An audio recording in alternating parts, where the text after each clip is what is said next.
বড় পাহাড় পর্বত অতিক্রম করে যাওয়া লাগতো, তাতে পথ অনেক বেশি হয়ে যেত। মা খাদিজাতুল কুবরা নবী আলাইহিস সালাতু ওয়াস সালামের যে 15 বছর বয়স বেশি, হুজুরের বয়স যখন 40 তখন হুজুর এই গারে হেরার ভিতরে আল্লাহকে খোঁজার ধ্যান করেন। আর তখন মা খাদিজার বয়স 55 বছর বয়স হয়ে গেলে মেয়েরা আয়েশা হয়ে যায়, বাচ্চা ধারণ ক্ষমতা শেষ হয়ে যায়, সম্পূর্ণ বার্ধক্যে উপনীত হয়ে যায়। একজন বৃদ্ধা মহিলা, নিজের পেটের একটা পুত্র সন্তান নাই, 4টা মেয়ে তা ঘরে রেখে দুই একটা তার মধ্যে বিবাহ হয়ে গেছে।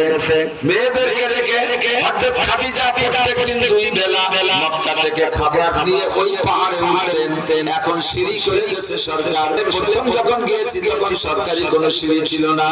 পাকিস্তানিরা আর কাবলেরা একটু কোনো মতে হাতুড়িতে নিয়ে কাইটা একটু খাপ বানাই দিয়েছে। এখন সুন্দর করে রেলিং দিয়ে সিঁড়িও করে দিয়েছে। যখন খাদিজা কুবরা উঠতেন তখন ওই খাদও ছিল না। পাহাড় আরবের ভিতরে বহু